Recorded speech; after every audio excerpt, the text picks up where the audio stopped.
العلم هو النور الهادي والمفتاح لكل الخير من يرد الله به خيرا.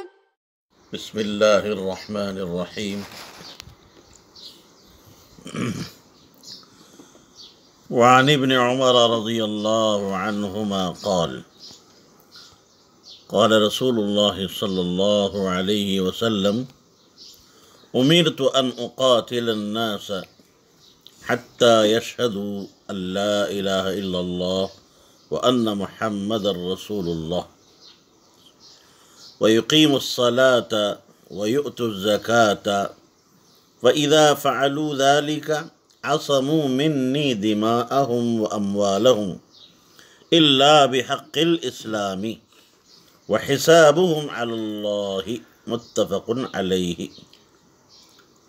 إلا أن مسلما لم يذكر إلا بحق الإسلام. حضرت عبداللہ بن عمر رضی اللہ تعالی عنہما سے روایت ہے، فرماتے ہیں رسول اللہ صلی اللہ علیہ وسلم نے ارشاد فرمایا: امرت، مجھے حکم دیا گیا ہے کہ ان اقاتل الناس، میں اعداء دین سے قتال کروں، حتی یشہدوا ان لا الہ الا اللہ وان محمد رسول اللہ، اس وقت تک جب تک کہ وہ اس بات کی گواہی نہ دے دیں اللہ کے سوا کوئی معبود نہیں اور محمد صلی اللہ علیہ وسلم اللہ کے رسول ہیں، وَيُقِيمُ الصَّلَاةَ، اور وہ نمازوں کا اہتمام کریں یا نمازوں کی پابندی کریں، وَيُؤْتُوا الزَّكَاةَ، اور زکوٰۃ ادا کریں، فَإِذَا فَعَلُوا ذَلِكَ،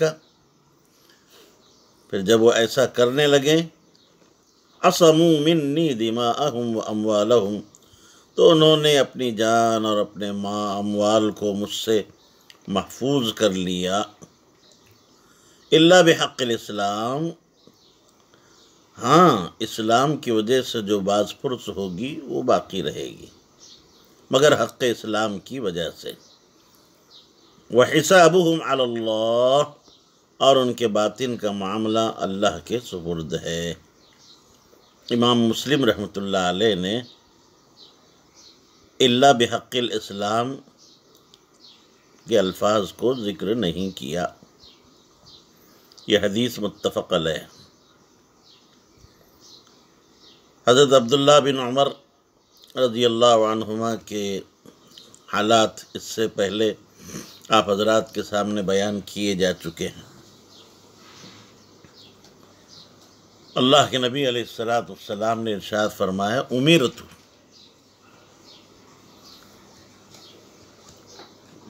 امر یأمر امرا، واحد متکلم کا صیغہ ہے، فعل مضارع ہے،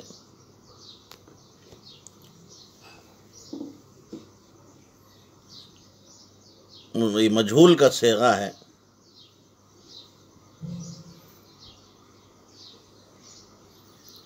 امر کہتے ہیں اپنے ماتحت کو علی سبیل الاستعلاء، یوں کہنا کہ افعل، فلانا کام کرو،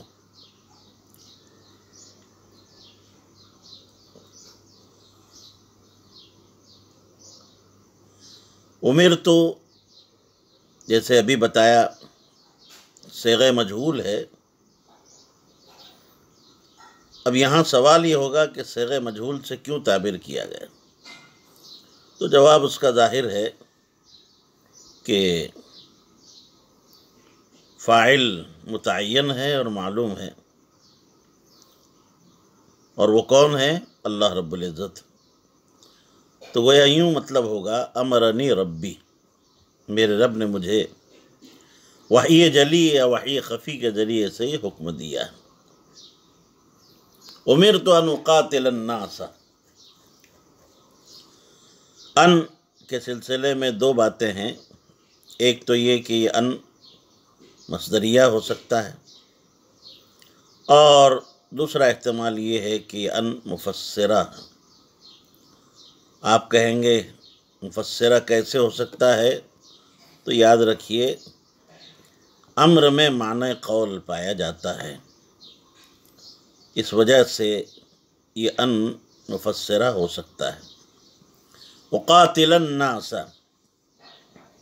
قاتل یقاتل مقاتلتاً، وقاتل منصوب ہے، الناس مفعول به، حتی یشہدوا، یہ حتی غایت کے لیے ہے، قتال کی غایت۔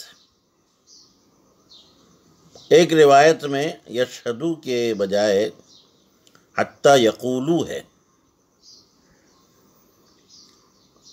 اکثر شارحین کا کہنا یہ ہے کہ الناس سے مشرکین مراد ہیں، اور نسائی شریف کی ایک روایت امرت ان اقاتل المشرکین میں المشرکین کا لفظ صراحتاً موجود ہے، اس سے اس کی تائید بھی ہو رہی ہے۔ اہل کتاب مراد نہیں، کیوں؟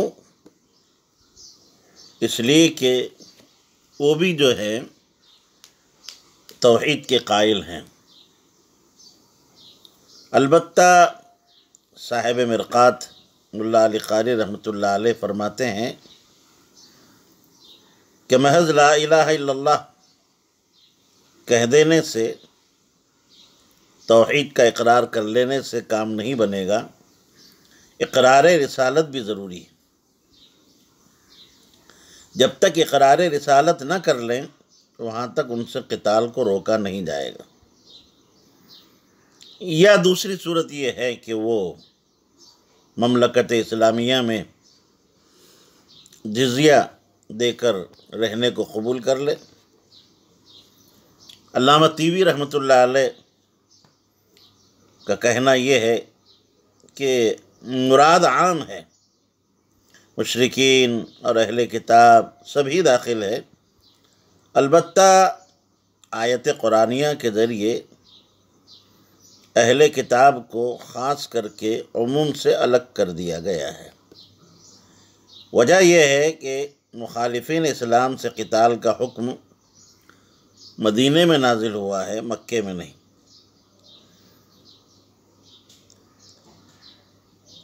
شہادتین کے بعد وَيُقِيمُ الصَّلَاةَ وَيُؤْتُ الزَّكَاةَ،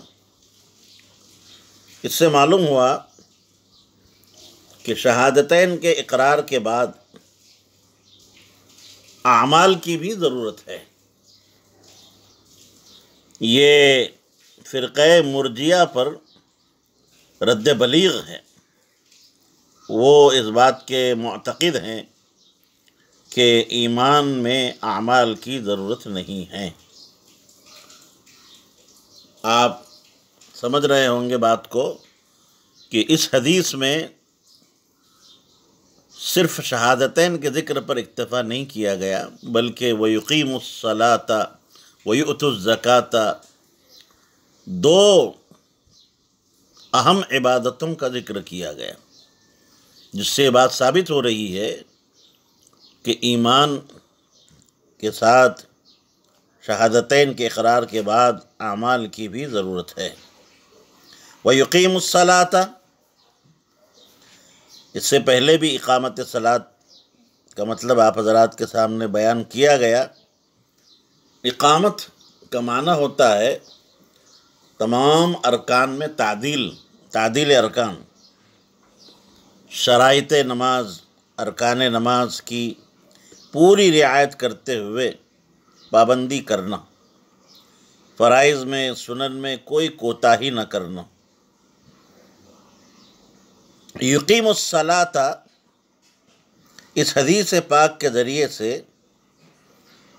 بعض شافعیہ نے، جیسے علامہ نووی رحمۃ اللہ علیہ ہیں، اس بات پر استدلال کیا ہے کہ تارک صلاۃ کو قتل کیا جائے گا،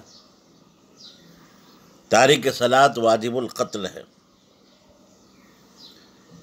مگر یہ استدلال ان کا اس حدیث کے ذریعے سے صحیح نہیں ہے۔ کیوں؟ وجہ یہ ہے کہ اس حدیث پاک میں قتال کا ذکر ہے، قتل کا ذکر نہیں۔ مقاتلہ میں مشارکہ ہوتا ہے، جانبین سے جو کام ہوتا ہے، باب مفاعلہ سے۔ قتل میں یہ بات نہیں ہے۔ تارکین صلاۃ کے ساتھ قتال کرنا، یہاں تک کہ وہ نماز ادا کرنے لگیں، یہ تو متفق علیہ بات ہے۔ خود علامہ تقی الدین ابن دقیق رحمۃ اللہ علیہ، جو شوافع میں سے بڑے منصف مزاج ہیں، انہوں نے فوائد الاحکام میں یہ بات کہی ہے کہ اباحت مقاتلہ سے اباحت قتل ثابت نہیں ہوتا، مقاتلہ سے قتل کی اباحت ثابت نہیں ہوتی۔ اسی طریقے سے خود علامہ بیہقی رحمۃ اللہ علیہ نے امام شافعی سے نقل کیا ہے کہ اس حدیث میں قتال سے قتل مراد نہیں ہے۔ علامہ کرمانی فرماتے ہیں کہ تارک صلاۃ اور تارک زکوٰۃ دونوں کا حکم یکساں ہے، اور وہ ہے قتال، اور قتال سے قتل مراد نہیں بلکہ نہایت شد و مد کے ساتھ منع کرنا، روکنا۔ بہرحال اس حدیث سے تارک صلاۃ کے قتل پر استدلال صحیح نہیں۔ وَيُؤْتُوا الزَّكَاةَ، اور زکوٰۃ ادا کرنے لگیں۔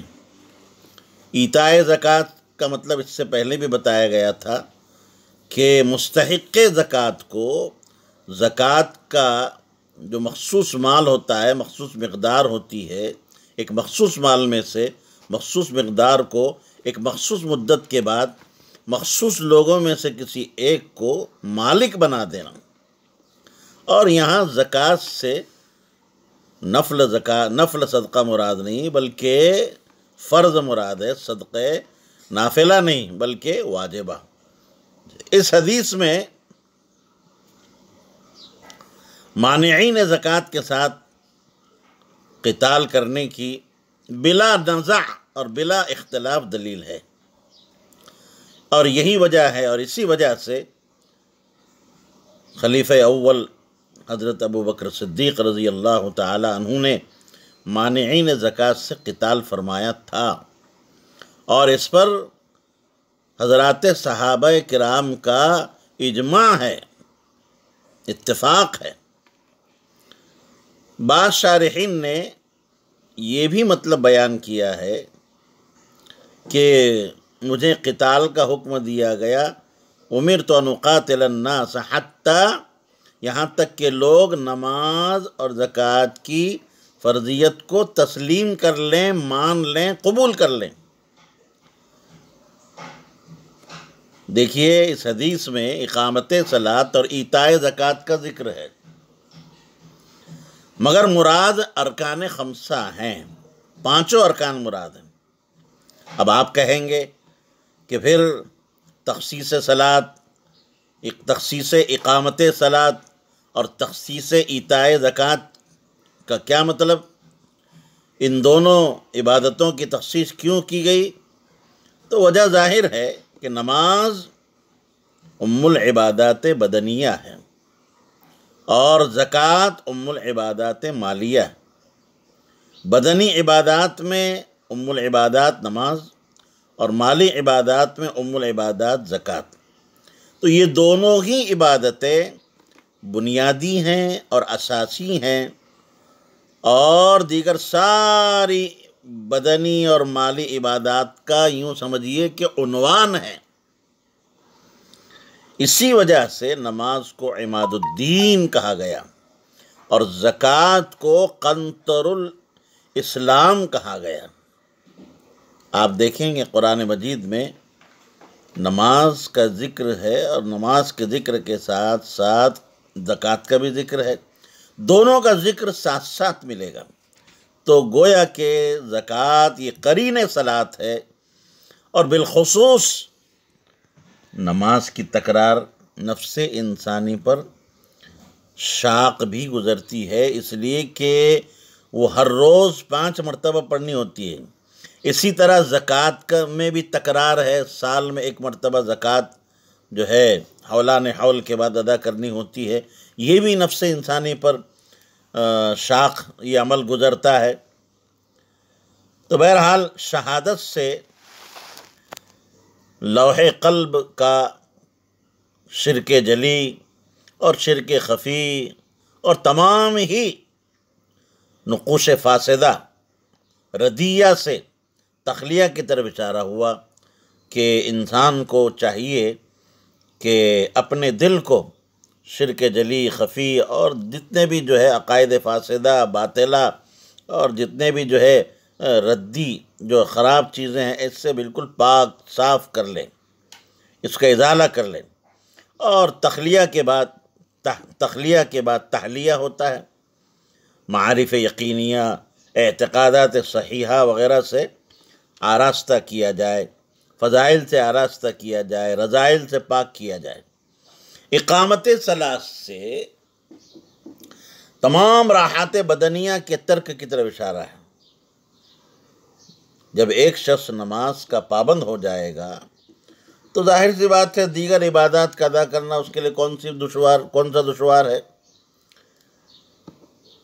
اسی طریقے سے ایتاء زکوٰۃ سے مال کی محبت کا دل سے نکالنا، مادہ بخل کو ختم کر کے جود و سخا اور انفاق کا جذبہ خیر پیدا کرنا مقصود ہے۔